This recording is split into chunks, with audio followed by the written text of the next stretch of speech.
नमस्कार सभी को। Welcome to the Explain World channel. आज हम बात करेंगे ग्लोबल इकोनॉमी के सबसे बड़े खिलाड़ी यानी यूएस डॉलर के बारे में। वर्ल्ड वॉर 2 के बाद से डॉलर ने पूरी दुनिया की करेंसी मार्केट पर राज किया है, लेकिन आज के दौर में सिचुएशन बदल रही है। जियोपॉलिटिकल टेंशंस और नई डिजिटल टेक्नोलॉजीज डॉलर की इस सेंचुरी लॉन्ग सुप्रीमेसी को चैलेंज कर रही हैं। क्या डॉलर का ये राज खत्म होने वाला है या फिर ये सिर्फ एक बदलाव का शुरुआत है? आइए इसे विस्तार से समझते हैं। डॉलर की डोमिनेंस को समझने के लिए हमें थोड़ा इतिहास देखना होगा। 1944 में 44 नेशंस ने मिलकर अपनी करेंसीज को डॉलर से टाई कर दिया, जिसकी वैल्यू $35 पर आउंस गोल्ड फिक्स की गई थी। तब से यूएसडी दुनिया का एंकर करेंसी बन गया।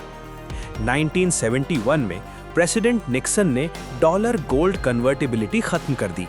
इससे करेंसीज फ्लोट करने लगी, लेकिन यूएस की इकोनॉमिक स्ट्रेंथ की वजह से डॉलर की बादशाहत बरकरार रही। 1990s और 2000s में यूरो मार्केट में आया और इमर्जिंग मार्केट्स ग्रो हुई।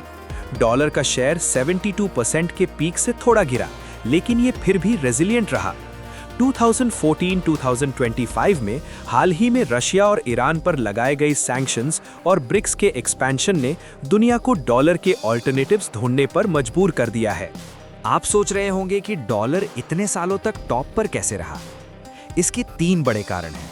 इकोनॉमिक पावर हाउस, यूएस आज भी दुनिया की सबसे बड़ी इकोनॉमी है, जहां फाइनेंशियल मार्केट्स बहुत डीप और लिक्विड हैं। आपको जानकर हैरानी होगी कि फॉरेनर्स के पास लगभग $9 ट्रिलियन का यूएस डेट है। पॉलिटिकल स्टेबिलिटी, वहां का रूल ऑफ लॉ और स्टेबल इंस्टीट्यूशंस डॉलर को एक ट्रस्टेड रिजर्व एसेट बनाते हैं।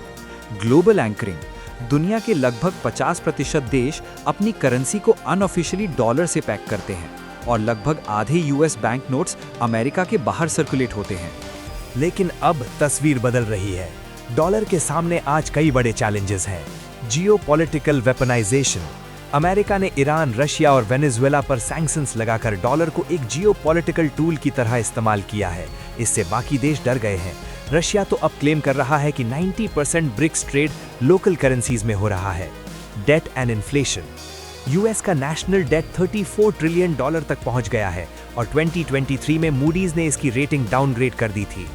मार्केट वॉलेटिलिटी, 2026 की शुरुआत में डॉलर इंडेक्स में काफी उथल-पुथल देखी गई है, जिसे लोग डॉलर डिसऑर्डर कह रहे हैं। न्यू डिजिटल मनी, चाइना का डिजिटल युआन और $220 बिलियन मार्केट कैप वाले stable coins traditional payment systems को बाईपास कर रहे हैं। डॉलर के खिलाफ सबसे बड़ा मोर्चा ब्रिक्स नेशंस ने खोला है। Global influence, BRICS plus nations अब दुनिया की 45% पॉपुलेशन और 35% ग्लोबल जीडीपी को रिप्रेजेंट करते हैं। लोकल करेंसी ट्रेड, जैसा कि हमने डिस्कस किया, रशिया और बाकी ब्रिक्स देश अब डॉलर को छोड़कर अपनी लोकल करेंसीज में ट्रेड सेटल कर रहे हैं। ऑल्टरनेटिव नेटवर्क्स, ये देश सिर्फ बात नहीं कर रहे, बल्कि SPFS, CIPS, UPI, PIX और ब्रिक्स पे जैसे नए पेमेंट नेटवर्क्स खड़े कर रहे हैं, जो स्विफ्ट पर डिपेंड नहीं करते। इसके साथ ही सेंट्रल बैंक डिजिटल करेंसीज यानी CBDCs के इंटरऑपरेबिलिटी पर भी काम चल रहा है। एक और दिलचस्प ट्रेंड ये है कि दुनिया भर के सेंट्रल बैंक्स अब सोना यानी कि गोल्ड जमा कर रहे हैं। रिकॉर्ड बाइंग, 2022 में 1082 टन सोना खरीदा गया, 2023 में 1037 टन और 2025 में 863 टन सोना खरीदा गया है। राइजिंग कॉन्फिडेंस, 95% ऑफिशियल्स का मानना है कि गोल्ड रिजर्व्स और बढ़ेंगे। सिर्फ चाइना और रशिया ही नहीं, बल्कि पोलैंड ने भी 2025 में 102 टन सोना खरीदा है। कजाकिस्तान, ब्राजील और टर्की जैसे देश भी इस लिस्ट में शामिल हैं। क्यों? क्योंकि सोना एक इन्फ्लेशन हेज है और फिएट करेंसी के रिस्क से बचने का सबसे पुराना और भरोसेमंद तरीका है। फ्यूचर की फाइनेंशियल इंफ्रास्ट्रक्चर अब सॉफ्टवेयर और डिजिटल एसेट्स पर बन रही है। Network of networks, SPFS Russia, CIPS China, PIX Brazil और UPI इंडिया को लिंक किया जा रहा है ताकि पैसा बिना स्विफ्ट या डॉलर के एक देश से दूसरे देश जा सके। CBDCs, चाइना का डिजिटल युआन सबसे एडवांस्ड है और इंडिया का ई-रुपी भी लॉन्च हो चुका है। ये डिजिटल करेंसीज ट्रेड और टूरिज्म के लिए डॉलर की जरूरत खत्म कर सकती हैं। स्टेबल कॉइन्स, प्राइवेट सेक्टर में dollar pegged stable coins USDT और USDC का मार्केट अप्रैल 2025 तक 220 बिलियन डॉलर्स तक पहुंच चुका है, जो दिखाता है कि जहां ट्रेडिशनल बैंक फेल होते हैं, वहां प्राइवेट डिजिटल एसेट्स जगह ले रहे हैं। टू कंक्लूड हम ये कह सकते हैं, 1. Dollar is still dominant.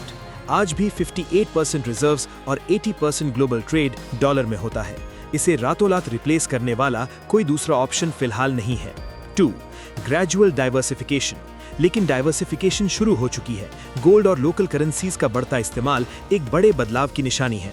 3. Long term evolution. Dollar का सडन कोलैप्स मुश्किल है, लेकिन हम एक मल्टीपोलर करेंसी वर्ल्ड की तरफ धीरे धीरे बढ़ रहे हैं। डॉलर आज भी ग्लोबल फाइनेंस की रीढ़ की हड्डी है, लेकिन अब उसे पहले से कहीं ज्यादा चैलेंजेस का सामना करना पड़ रहा है। अगर वीडियो पसंद आई तो लाइक, शेयर और सब्सक्राइब करें और कमेंट करके बताएं अपने व्यूज। मिलते हैं नेक्स्ट वीडियो में, तब तक के लिए स्टे क्यूरियस।